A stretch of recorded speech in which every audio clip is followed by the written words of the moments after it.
Hello everyone and welcome back to part 2, or welcome to part 2 of a replay between Root QXC and Softball here on, here on Metalopolis. Right now QXC a little bit behind the 8-ball at this stage. He does have a larger army, but the economic lead is not going to be able to stand there for very much longer. You can see the harvester count 80 versus 41, 2,200 versus 800, and now QXC needs to go on the move, needs to be aggressive and try to deal damage. There are Mutalisks in the air, Hellions, and now QXC needs to press his army advantage as much as he possibly can as he cleans up many of these creep tumors here. We do see a spine crawler, and this one hatchery may get taken down relatively easily here. However, we are going to get some Zerglings and some Banelings. Zerglings now going to try to come in. Yeah, those Zerglings now trying to come in and now dealing some damage with those Banelings. Banelings going to catch a lot of those units out of position, and wow, just that army got completely melted as many of those Marines are all that are left. And now the Mutalisks are able to finish this off, and now even the army advantage goes to Softball.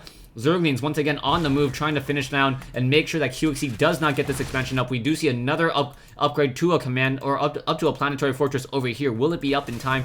That will be a critical question, as this command center now trying to be built. Marines now trying to come in as well, so it's just a mass Marine army trying to deal more and more damage production. 8 Marines now being trained up off of multiple barracks, as those Marines are just trying to stick within this game so far. We do see Mutalisks in the air, and those Mutalisks with that high mobility may be able to get a lot of damage out. Overlord now also spawning creep as well, so we may get some Banelings hatch over here and then run up into this location here. As we've seen before, these Mutalisks need to get there in time, try to take down these missile turrets, and then stop the mining out of this location here. As those missile turrets quickly come in, and those Mutalisks quickly come in, and now down goes one missile turret, down goes another. This last missile turret, will not be able to finish, down to 24 over 25, and that is just a horrible misfortune for QXC, as QXC is going to be forced to try to fight back even further and try to get back into this economic game. Army-wise, 4,000 for Softball. Meanwhile, we have QXC sitting at 3,400, as we see a large swarm and more Banelings still being massed. So Zergling, Mutaling, Baneling, so Ling, not trying to be racist, Ling, just massing up and doing a great job here. No, not Ling, it's not Mutaling. Okay, it's a Mutalisk, so I guess it's Ling-isk.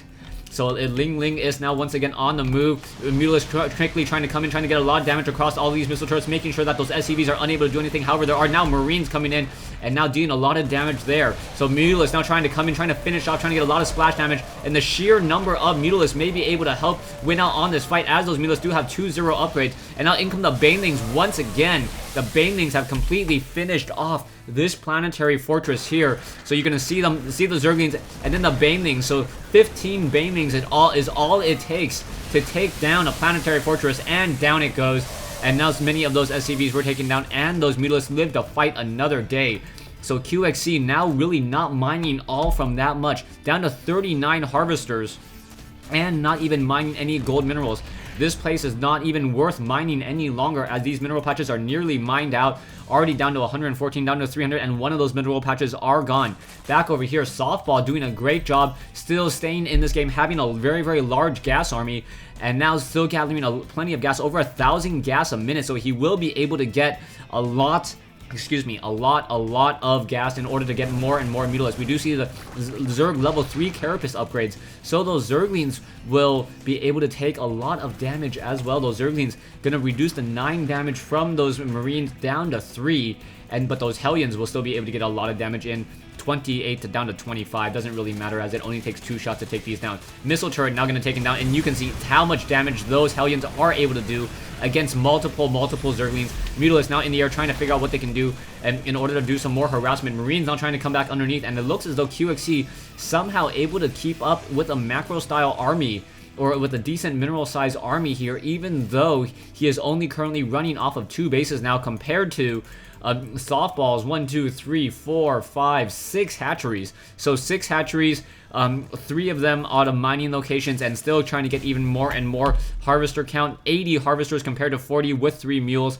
Hellions on the move, and what's going to be happening here as those Mutalisks trying to deal more damage, and in comes a Thor. The Thor does have the level 2 weapons upgrade, so will be able to deal a lot of damage very, very easily, as it only takes 2 shots from a 2-0 Thor as long as the Mutalisks do not have the Carapace upgrades. Marines now trying to get underneath, unable to get any damage in once again as those Mutalisks decide to back off even further. Back over here, another Overlord most likely will get shot down by those Marines. Down it goes as those Mutalisks trying to test the waters. Does not see a real opening there as those Hellions are on the move. Army-wise, QXC back in the game at 4750.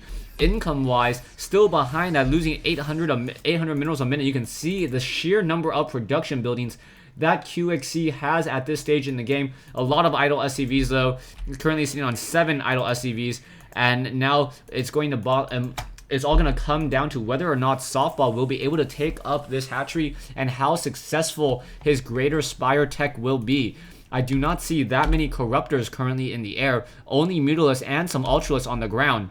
So it will be quite some time as those Ultralisks now try to make their way. Those Ultralisks do have a lot of armor, so those Ultralisks will only be taking 3 damage per shot from those Marines, while those Ultralisks are also able to deal a lot of splash damage. In come those Ultralisks. Ultralisks do move at a fairly decent speed, 2.95, same movement speed as a Stalker, as both sides of those units are starting to chomp away. Siege Tank on the high ground, blasting away at those Ultralisks. Those Ultralisks do have a lot of armor, however, it is not always the best in order to try to engage. And now in comes another stim. Zerglings now trying to get in front of those units, trying to stop them from being able to maneuver around as those Banelings now coming in as well. So Banelings simply sacrificing themselves into this group here. Marines getting melted left and right. And now those Siege Tanks, another group of, wow, just multiple damage now coming across. Siege Tanks able to start chomping away. And now those, the Ultralisks starting to chomp away at those Siege Tanks. And now even if there are enough Siege Tanks in order to blast away at this attack, the production of 82 Zerglings with 7 Broodlords, I think will be simply too much. He will not have enough time to transition into Vikings, as he does not have that many minerals that he's currently sitting on. He is trying to upgrade and move to another command center here, but things are not looking good as those Mutalisks once again are on the move. He knows that there are not that many Marines now and gonna come in and deal as much damage as he can before those Broodlords are on the move. Where are those Broodlords? I could have sworn I saw them. Yes, there are 7 Broodlords around the map somewhere. I do not see any slow moving air blue dots at this stage. Where are they? Here they are. Broodlords are upgraded 2-0. Their Broodlings are upgraded 3-3, and that is just going to be so much damage. Broodlords actually will actually be effective in this matchup as opposed to just falling to the wayside as I've seen them consistently done in the previous game. So in come these Broodlords. Broodlords are going to start dropping those Broodlings. Those Broodlings do have 3-3 upgrades and dealing 7 damage per attack, and you can see how much damage those Broodlings are dealing as they're just starting to scamper around. Broodlings are just coming in, just destroying this over here. Where are those Mutalisks? Oh, there are some Mutalisks here, so those Mutalisks need to act as a line of protection against those Vikings. Vikings will be coming out in just a moment. Production-wise, 2 Vikings, another Planetary Fortress, Marines and Marauders now trying to come in again as those Broodlords are in the air, just launching those Broodlings left and right. And will it be enough as those Banelings are simply just going to melt apart this army? There you go. Banelings suiciding themselves into those Siege Tanks, and Root QXC says GG. So Softball taking this game. Thanks for watching. Thanks for listening. I hope you guys enjoyed this game here on Metalopolis between Softball and Root QXC.